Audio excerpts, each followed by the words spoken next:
"Ms. Vale, remove that costume jewelry. This is a court of law, not a parade ground." The words carried to every corner of the small county courtroom, because the room was built to carry a judge's voice and nothing else. Judge Prentice Cobb waited 2 seconds, watched the woman at the defendant's table fail to move at his speed, and leaned into his microphone with the flat patience of a man who had never once been told no in that chamber. "Don't make me take it off you myself."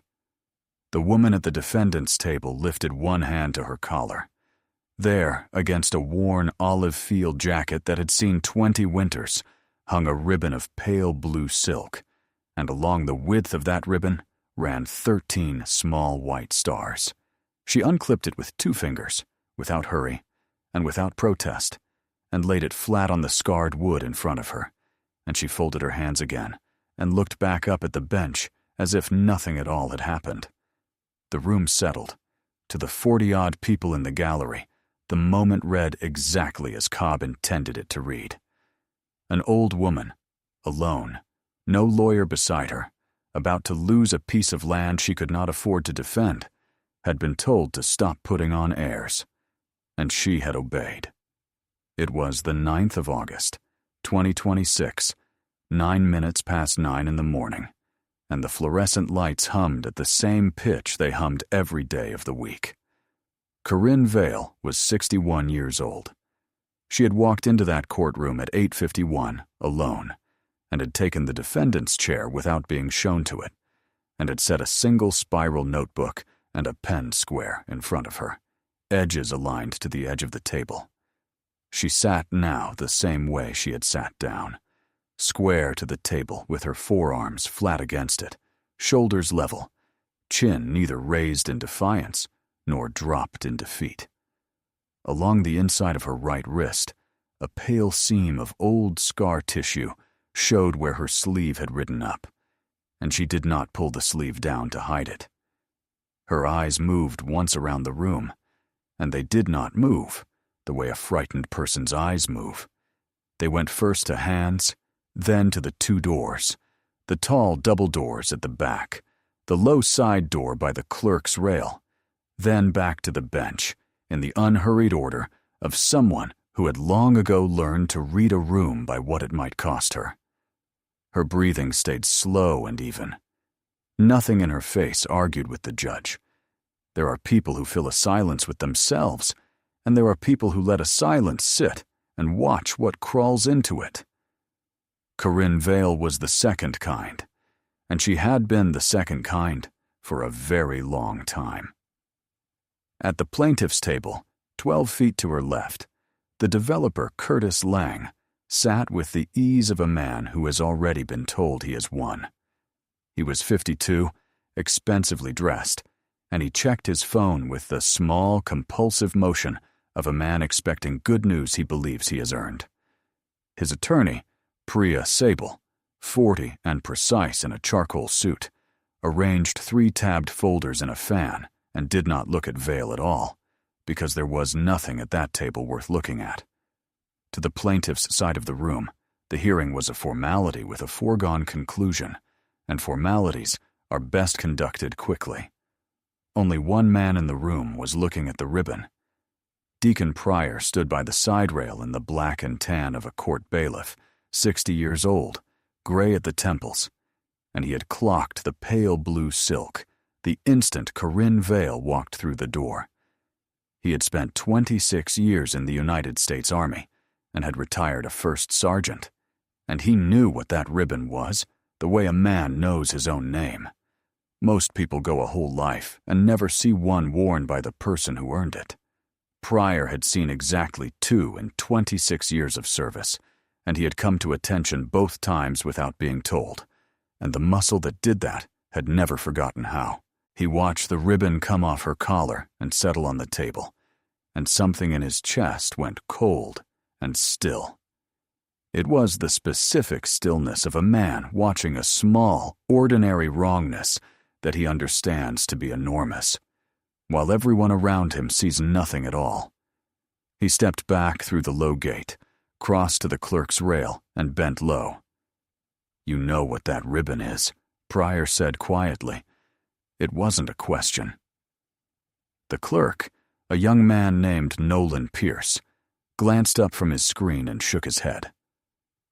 "Find out," Pryor said, and he walked out through the side door into the corridor, and he took his phone from his breast pocket, and he began to dial a number he had not called in 11 years. On the scarred table under the humming lights, the metal lay where the judge had ordered it to lie, 13 white stars catching the flat fluorescent glare. And in the corridor, one man had already gone to make a call. The hearing ground forward the way these hearings do, in motions and objections and the small, dry theater of paper. Sable rose first, because the plaintiff always rose first, and she moved to strike Corinne Vale's answer to the complaint on the grounds that it had been filed one day, past the deadline set by the court's scheduling order. The defendant's response was due the 4th, Sable said, without heat, the way a person states arithmetic. "The clerk's office has no record of a timely filing. We ask the court to strike the answer and proceed directly to judgment on the pleadings." Cobb looked at Vale over the top of his glasses with the expression of a man who wants his morning to end. "Ms. Vale, you want to tell me why you can't meet a deadline?" Corinne Vale did not stand, because no one had told her she was permitted to, and she did not raise her voice, because raising it would have cost her something and gained her nothing. "Filed the 4th, she said, 10:40 in the morning, receipt number 819. It was not the answer of a nervous woman. A nervous woman rambles, explains, apologizes, fills the silence with reasons, and half-reasons, until the reasons swallow her. Corinne Vale gave the court a date, a time, and a number in that order, and then she stopped, and the stopping was louder than the sentence had been.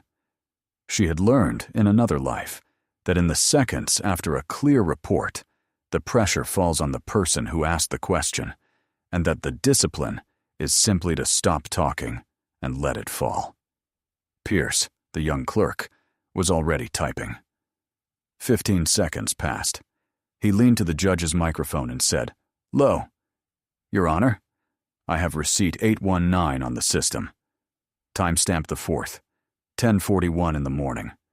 The answer was filed timely. Sable's mouth tightened by a single degree. She did not concede the point so much as set it down. "Convenient memory," she said. "No," Corinne said. "Trained." She did not elaborate. She let the one word stand alone, and she folded her hands over the closed notebook. 20 feet away, standing again at the rail with his first call finished, Deacon Pryor heard the word and understood it in a way no one else in the room could, because he knew that a certain kind of memory is not a gift a person is born with. It is a thing built under pressure, one report at a time, in places where forgetting a number gets someone killed. Because 2 decades and 4,000 miles from that courtroom, on a dawn that smelled of diesel and dust, a younger Corinne Vale had knelt in the bed of a stopped vehicle and checked an aid bag by count, the way she had been trained to check it, and had checked it 10,000 times since. 2 tourniquets staged high on the ruck straps where her hand would find them without her eyes. 41 items, each in its place, each counted, because in the work she did the difference between an item present and an item missing was measured in minutes, and the minutes were measured in lives. The convoy had halted in a dry riverbed with steep earthen walls, a place the maps called a wadi, and the light was coming up gray and flat, and nothing had happened yet. And she was calm the way she was, always calm before, because the calm was the whole job. Panic is a chemical. It floods the hands and narrows the eyes, and it is, in her profession, simply a way of failing on schedule. She had trained it out of herself the way you train a muscle, until stillness under load was not courage, but habit. In the present, in the courtroom, she sat with that same stillness, while an attorney raised her voice a half register, and the bailiff watched her not move, and the bailiff had seen that exact stillness before, worn by exactly one kind of person. People who have been shot at, and who decided a long time ago that panic is a luxury they cannot afford, and who have practiced the not panicking so long that it looks, to the untrained eye, like meekness. 2 dawns, 1 woman. The courtroom and the riverbed rhymed, and only the man at the rail could hear it. By 9:30, the plaintiff's side had changed its weapon. When the timestamps did not break her, Sable reached for the gallery instead, because a courtroom is also a theater, and a story told confidently to a bored room will do work that no motion can. "Your Honor, let us be clear about what this land actually is," she said, turning so her voice reached the benches. "It is 4 acres of scrub abutting a county road.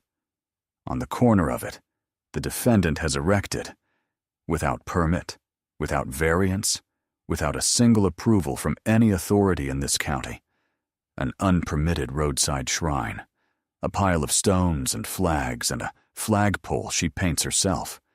She has spent 20 years turning a traffic hazard into a stage, and now that a legitimate developer wishes to make productive, tax-generating use of the adjacent parcels, she wraps herself in a sad story and asks this court to reward her for trespassing on the ordinances of her own county.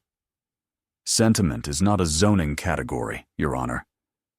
What Sable did not say, because it did not fit her story, was what the corner of that land actually held. A low arc of fieldstone, a flagpole, a flat gray stone with names cut into it. Corinne Vale had built it 1 stone at a time over 10 years, and had gathered the names over 20. Names of men and women from 3 counties who had gone out and not come back, and had no other place with their names on it, near enough for their people to visit. On a Sunday, there might be an old couple standing at it who had driven 90 miles. None of that was a zoning category either, but it was the reason 4 acres of scrub had never been for sale at any price, and it was the reason a developer who wanted the adjacent parcels had decided the simplest path ran straight through it. There was a low ripple of laughter from somewhere behind the rail, the easy laughter of people who have decided which side is clever. Cobb did not gavel it down. He sighed, checked the watch on the underside of his wrist, and let the tidy version of the story stand, because the tidy version was faster, and speed was the only value he had brought to the bench that morning. "Keep it brief, Miss Vale," the judge said. "We've all got lives." Corinne opened the spiral notebook on the table in front of her. She wrote in small, square handwriting the time, the speaker, and the exact words used: "unpermitted roadside shrine," and she underlined the last 2. She did not cover the scar on her wrist while she wrote. She had stopped hiding it a long time ago, around the same time she stopped hiding from the rest of it. "The names on it are real," she said without looking up. "Every one of them, 20 years of them." "Nobody is questioning your feelings," Sable said. "We are questioning your paperwork." "I know the difference," Corinne said, and closed the notebook and squared it to the edge of the table. And across the room, Deacon Pryor watched a woman who had been ordered to strip the highest decoration this country awards. Off her own collar, sit calmly and take notes on the people doing it, and he thought about how the patient ones are always the most dangerous. And he thought the viewer should sit with that too, because most of us would have shouted by now, and shouting would have been the mistake. If this is the kind of story that stays with you, the kind where the quiet person turns out to be the one holding everything, stay with it and subscribe to Honor Tales, because the next part is where the ground begins to move. She underlined 2 words in her notebook, and she closed it. And somewhere out on the county highway, a plain gray car was already coming. The paperwork attack came at 10 o'clock, and it came dressed as mercy.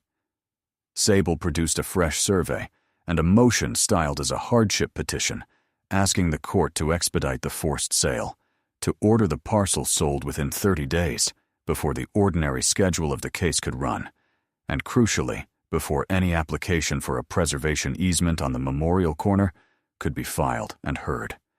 It was a clean maneuver, and a patient observer could admire the engineering of it, even while despising the aim. If the sale closed first, the easement question became moot. There would be no memorial to preserve, because there would be no land to hang the preservation on. The law would arrive in due course to protect a thing that no longer existed. Given the plaintiff's carrying costs, Sable said, the frivolous nature of the defense, and the simple efficiency of resolving this now, rather than dragging the county's docket through months of sentiment, we respectfully ask the court to grant expedited sale today. Cobb turned the motion over with 2 fingers. I'm inclined to grant it, he said. This has gone on long enough, and I don't see what another 6 months buys anyone. At the clerk's station, Nolan Pierce stopped typing. He had the file open on his screen. The whole docket, every entry, every timestamp, because entering the timestamps was his job, and he was careful about his job in the way that careful young people are careful, out of a fear of being the one who got something wrong. And something in the sequence of entries did not sit right. The hardship motion carried an internal preparation date in its metadata, and the docket showed a status conference logged for the previous Thursday. And the order of those 2 things, the drafting and the conference, was wrong. Or rather, it was right in a way that should not have been possible, because a motion cannot be shaped by a conversation that the record insists happened afterward. He did not say anything. He was 26 years old and 3 years into a job he needed and didn't know how to replace. But he stopped typing, and he read the same 4 lines again, and then a 3rd time, and his mouth went dry. 4,000 miles and 20 years away, the wadi came apart. It came apart the way it always does, without warning, and all at once, a crack of sound up the earthen wall, and then the whole world was noise, layered and directionless, the particular chaos that untrained people freeze inside of. The convoy went from a halted line to a pinned one in the space of a single breath. Men were shouting. The vehicle Corinne knelt in rocked on its springs. And in the present-day courtroom, the memory did not soften the woman at the defendant's table. It hardened her, the same way it hardened her then, because in the wadi, she had done the one thing that separates the people who save lives from the people who only mean to. When the firing started, Sergeant First Class Corinne Vale looked toward the sound, found the nearest man who had gone down, and moved toward him and not away. In the courtroom, she asked a single question, and she asked it in the same even voice she had used for the receipt number. Was that motion filed before or after you met with counsel last Thursday? The room did not understand the question. It was too quiet, too specific, aimed at something the gallery could not see. But Cobb understood it. His jaw tightened by a visible degree, and the patient contempt went out of his face for exactly 1 second, and something more careful came into it. The look of a man who has heard a floorboard creak in a house he believed was empty. "Careful, Ms. Vale," he said. "You're a guest in this courtroom." "I'm only asking the record," she said, and folded her hands, and let her eyes move once to the 2 doors and back. She did not repeat the question. She had planted it in the transcript, and a thing planted in the transcript does not need to be watered. At the clerk's station, Nolan Pierce's finger came to rest on a timestamp that, by every rule of how the building worked, should not have existed in the order it existed. And in the wadi, up the wall in the gray light, the first man went down, and a younger Corinne was already crossing the open ground to reach him, 30 feet of the most dangerous distance on earth, closing it because closing it was the job, and the job did not take the danger into account. Out in the corridor, Deacon Pryor was on the phone for the 3rd time, and this time, The call connected all the way up. "Yes, sir," he said, keeping his voice low, a hand cupped around the phone. "In person. I wouldn't waste your morning if I wasn't sure. I've stood 2 of these details in my career, and I know what I'm looking at. She's sitting in Cobb's courtroom right now with it around her neck." A pause. Was around her neck. He made her take it off, called it costume jewelry, and had it marked as an exhibit. He listened. His jaw worked. Whatever came back down the line, it moved him. A man who had spent a career learning not to be moved, and he said, "Thank you, sir." And, "No, sir. She doesn't know I called. I don't think she'd have wanted me to." And he put the phone away and stood for a moment with one hand flat against the cool corridor wall, breathing once, the way a man does when he has just set something large in motion and cannot call it back. When he came back in, he stopped at the clerk's rail again, because the young man's face had gone strange, pale and fixed, the face of someone who has found a crack in a wall and understood that the wall is load-bearing. "That timestamp's wrong," Pierce whispered. "The status conference. It's logged after the hardship motion was drafted, which means the motion came out of a conversation that the record says happened later, which means He stopped. He was smart enough to see the shape of it, and young enough to be frightened by the shape. Which means the judge and one side's lawyer talked about this case off the record before the motion existed. Pryor finished for him, very quietly. "Say the rest later, and say it to the right people. Look at me now. You see that ribbon on her table? The pale blue one?" Pierce looked. Pale blue silk, 13 white stars. "That is not costume jewelry," Pryor said. "That is the Medal of Honor. There are fewer people alive in this country wearing that than there are justices on the Supreme Court.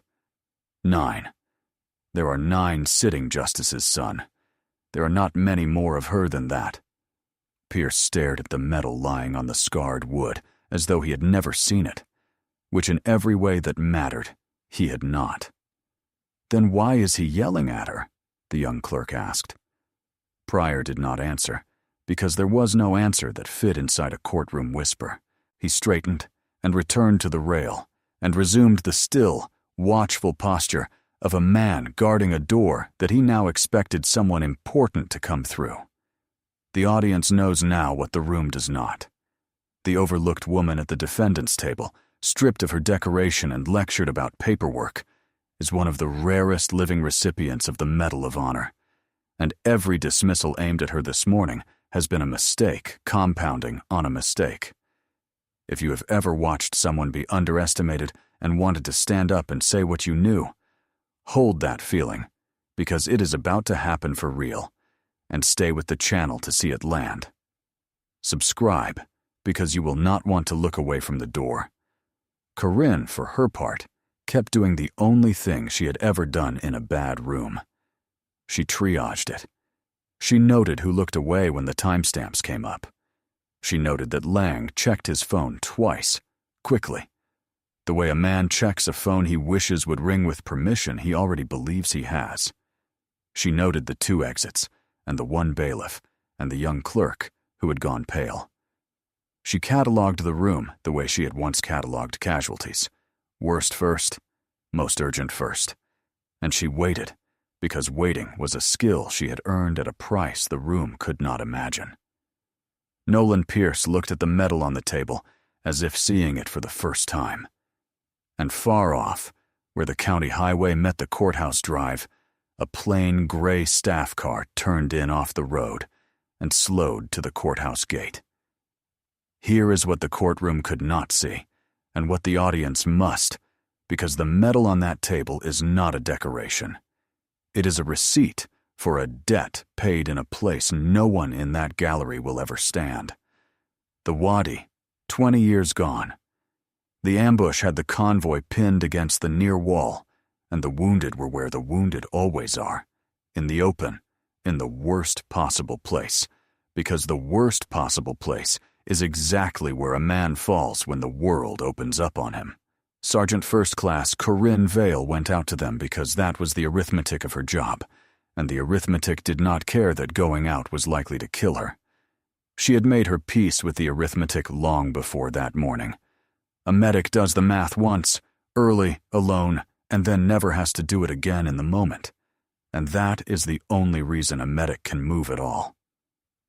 She reached the first man with her body already turning to put herself between him and the wall, because a medic who is hit is a medic who saves no one, and yet a medic who will not close the last 3 feet is not a medic at all. And she had made her peace with that contradiction too. She got a hand on him. She got him moving toward cover. Low, dragging, talking the whole time. Low and constant, because the voice does half the work. The wounded live partly on the certainty of the person kneeling over them, and she had a great deal of certainty to give. All of it manufactured, none of it felt, all of it real where it counted. The second man was Elias Ford, 20 years old at the time, a rifleman with a leg that was wrong below the knee. She got a tourniquet on it, high and tight, and she cinched it past the point where it hurt, because past the point where it hurt was the point where it worked, and she took his face in one hand and made him look at her instead of at the leg. "You look at me," she said. "Count with me. 10, 9, 8. He counted. People count when she tells them to. There is something in the way she says the numbers, a flat certainty that leaves no room for the alternative, and it holds a frightened man to the earth better than any strap. She moved to the next, and in the back of her mind, the count that never stopped. 4 breathing, 1 not yet reached. The third man had taken shrapnel across the shoulder and was trying to work his own weapon one-handed, more furious than frightened, and she pinned his good hand flat and made him hold pressure on himself while she moved, because a man given a job is a man who stops trying to die. The fourth was quiet in the way that scares medics most, going gray at the edges, and she talked to him louder than the noise around them, used his name over and over, made him answer her, because a man who is answering is a man who is still in the fight for himself. She worked 2 tourniquets at once with hands that did not shake, and she refused the first evacuation because the first evacuation was not full, and an empty seat leaving the field is a soldier who might die for want of it. She refused to be pulled back when a hand closed on her collar to pull her, because being pulled back meant leaving the count unfinished, and an unfinished count was the one thing she could not carry home. She had done the math on herself at the start, once, and set it aside. There was no seat in that arithmetic for her own fear, and so she had left her fear at the tailgate and gone to work. And then there was Tobias Wren. He was 24. He was a sergeant, and he was hers in the way that all of them were hers, and she did everything right for him. She did everything the training, and 20 years, and every ounce of her would let her do, in the correct order, without a wasted motion, her hands moving through the protocol while her mind stayed a step ahead of them. And it was not enough. There is a kind of loss that has nothing to do with error, a loss that arrives even when every decision was correct, and it is the loss that hollows out the people who are best at the work because they cannot blame themselves, and so they cannot ever put it down.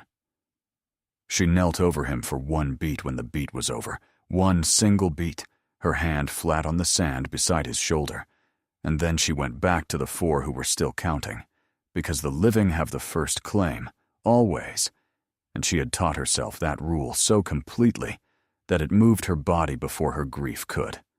4 came home who would not have come home. 1 did not.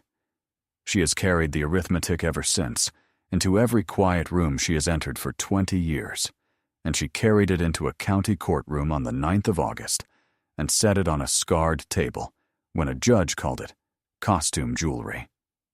When the last casualty was loaded and the bird lifted, she finally sat down in the bed of the vehicle, forearms flat on her knees, spine square, breathing slow, spent all the way to the floor of herself and perfectly still on the surface. 20 years later, she was sitting exactly the same way, in exactly the same posture, at a defendant's table, waiting for a door to open. The people who knew her best had learned to read that stillness. It was not calm. It was the shape calm takes when it has been carried a very long way. At 10:40 in the morning, Judge Prentice Cobb crossed the line he could not uncross, and he did it because he was annoyed, which is the way most men cross the lines they cannot uncross. "I've heard enough," he said. "Ms. Vale, I have been more than patient with you this morning. You come into my courtroom wearing decorations to sway the proceeding. You make insinuations about this court's conduct that you cannot support, and you obstruct a straightforward civil matter with theatrics and old war stories." He tapped the pale blue ribbon where it lay on the exhibit space by the clerk. "This stays. Mark it as an exhibit. Clerk, tag it. If she won't stop waving medals at the bench will hold them for the duration. And I am granting the plaintiff's motion for expedited sale, 30 days. Sable allowed herself the smallest smile, quickly folded away. Long exhaled and sat back. It was, from the plaintiff's table, a total victory, delivered from the bench in under a minute, the kind of ruling that ends a case before lunch. It was also, from where Corinne Vale sat, the sound of a trap closing on the man who sprang it. Because everything Cobb had just done was on the record, he had ordered a citizen's lawfully worn decoration seized and held. He had granted a dispositive, land-disposing motion moments after that citizen questioned, on the record, whether that same motion had been born in an off-the-record meeting between the bench and the plaintiff. He had done it with a court reporter's fingers moving, and a young clerk's screen logging every timestamp, and a bailiff standing at the rail who had already made the calls. He had, in the space of 60 seconds, built the case against himself and read it into the transcript in his own voice, and the worst of it was that he believed he was winning. Corinne did not object. She permitted it. She had learned, in a place with far higher stakes than a county courtroom, that the strongest move is often to let the other man finish, to give him the rope and the time and the silence, and to make sure only that someone is writing it all down. "Read the tag number into the record, please," she said to the clerk, evenly, "for the exhibit, so there's no confusion later about what was taken, or when, or by whose order." Pierce's voice was not quite steady. "Exhibit 4, Your Honor, tagged 9:51 in the morning, 9th August, by order of the court."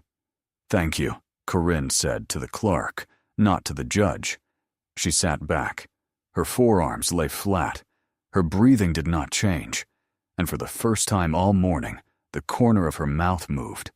Not a smile exactly, but the shadow of one, the expression of a person who has just watched a problem solve itself, who has been patient long enough to see patience pay.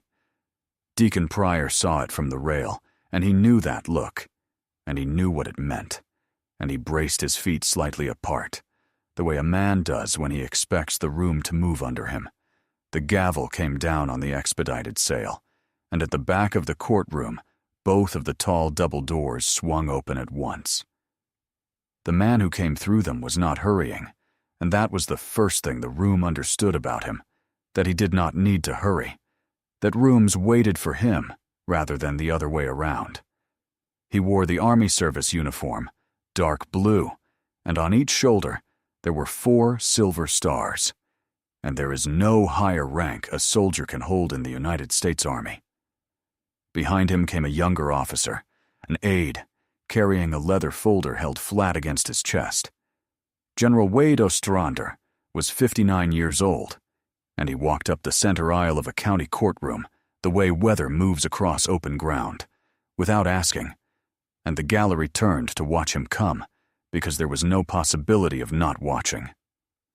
Deacon Pryor's voice cut the room like a blade laid flat. Ladies and gentlemen, attention!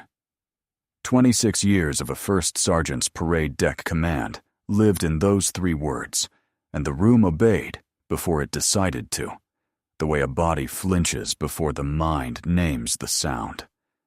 The gallery rose in a ragged wave. Sable was on her feet without knowing why she had stood. Lang had stood because everyone around him stood, and standing was suddenly the only safe thing to do.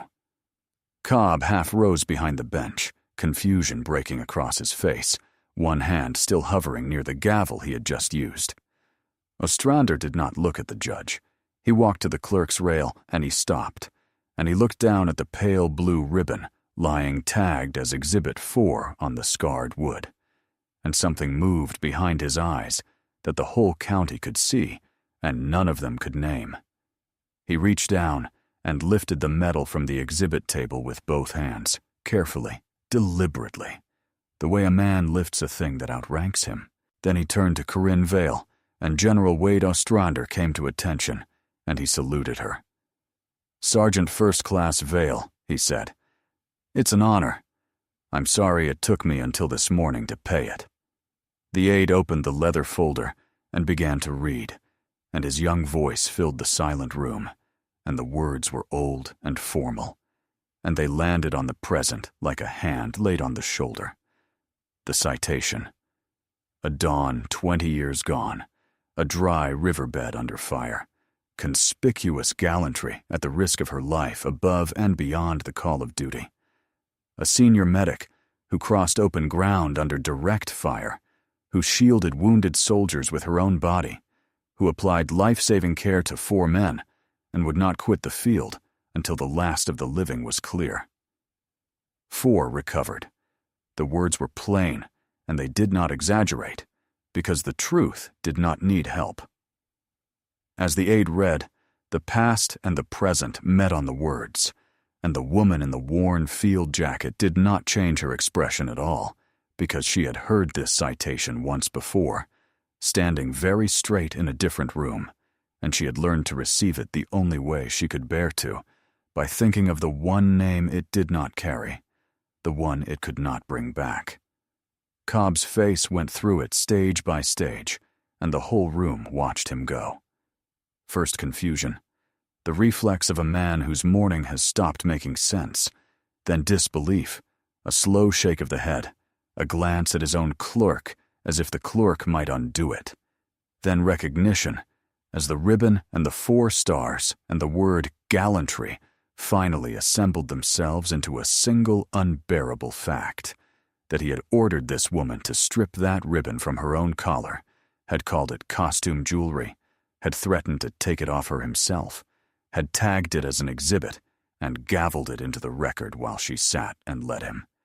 And then, last, horror, plain and total, the horror of a man who cannot take back a single word of what the transcript already holds, who understands that every second of his impatience is preserved forever in his own voice. Sable sat down slowly, without being told she could. Lang had gone the color of ash, and was looking at the phone in his hand, as if it had betrayed him. General Ostrander turned, finally, and looked at the bench for the first time, and his voice was even, and carried no anger at all, which made it far worse than anger would have been. "You ordered her to remove that," he said. "It was not a question. In this country, sir, we do not confiscate this decoration, and we do not hold it as an exhibit, and we do not call it jewelry. When it enters a room, we stand.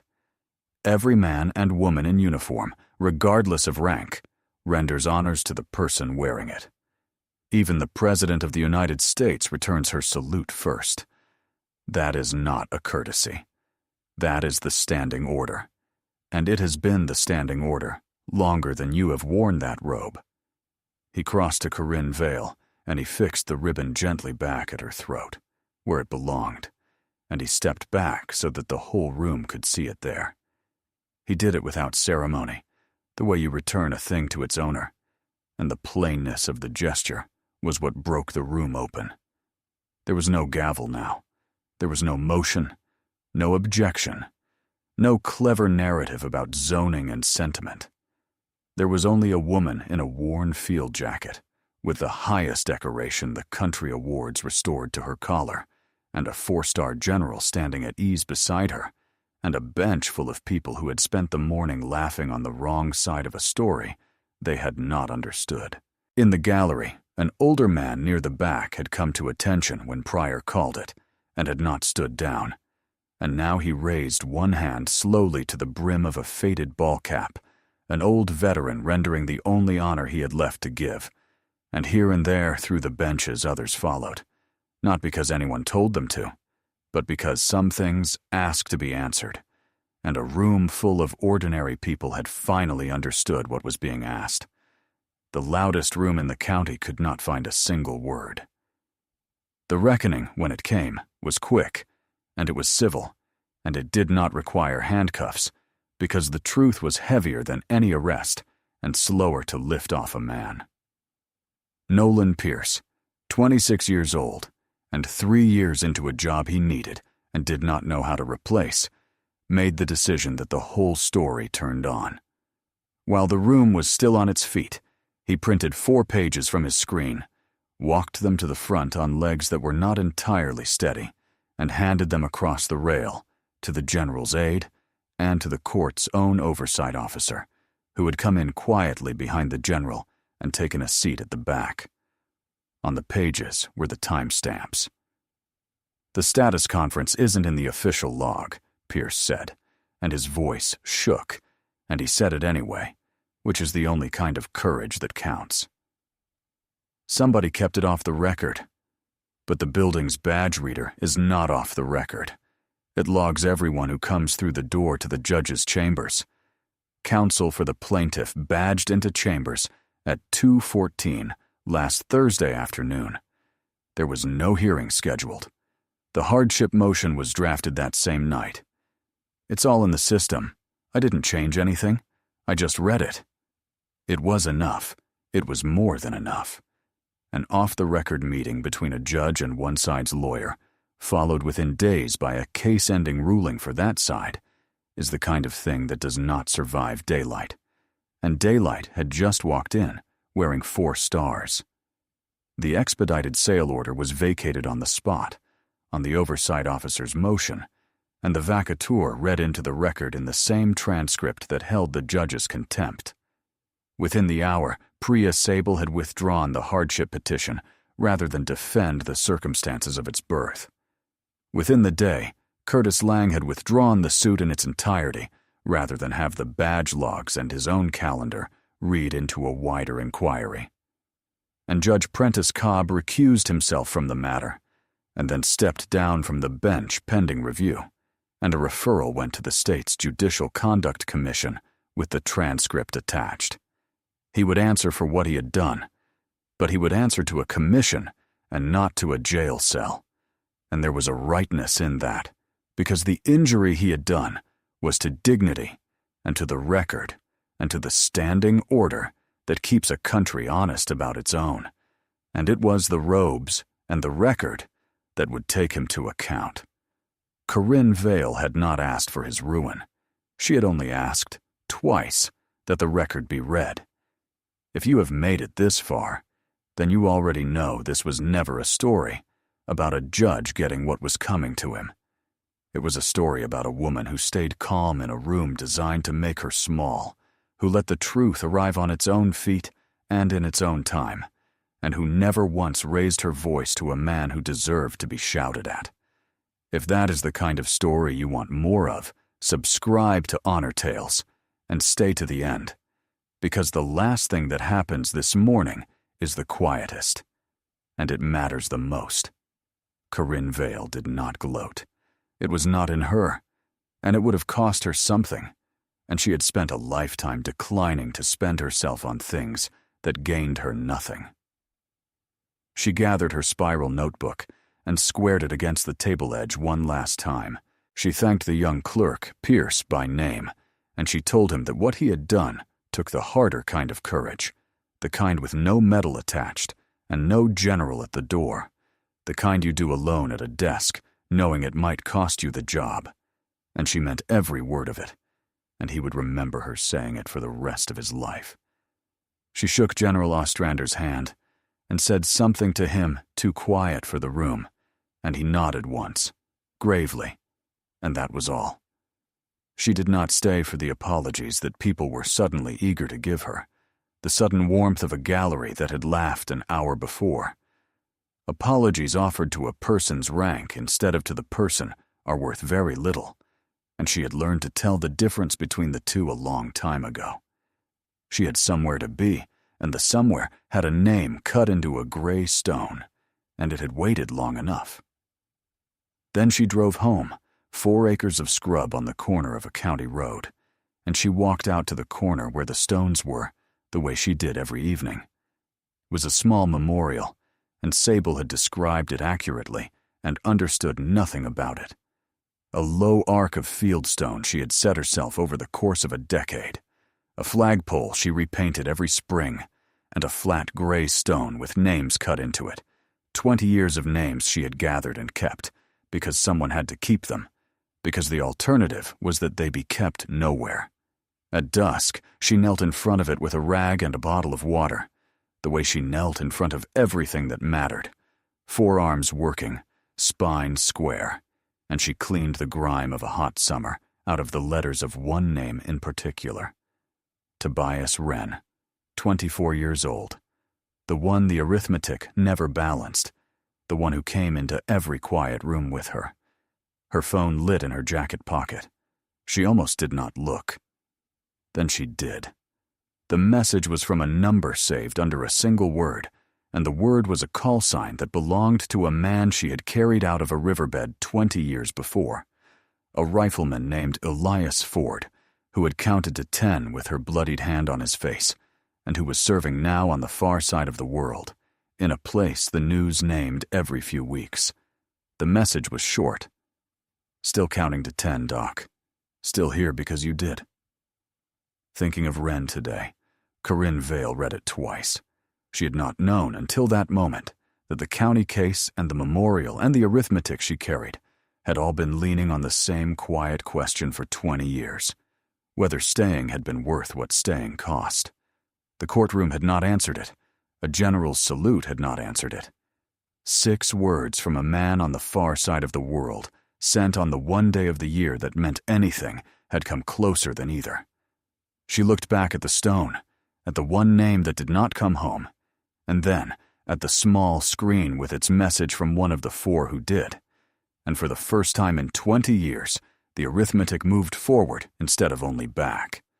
One did not come home, but 4 had, and one of the 4 was still out there, still standing, still counting, and had thought to say so on this day of all days. She set the phone down on the fieldstone. She finished cleaning the letters until they were clean, and she stayed there in the last of the light, a woman who had stayed on a field once and never really learned how to stop, while the flag she painted every spring moved a little in the evening wind. Every soldier carries a story that few ever hear. Listen with your heart. Thank you for staying and watching. Subscribe to Honor Tales for more.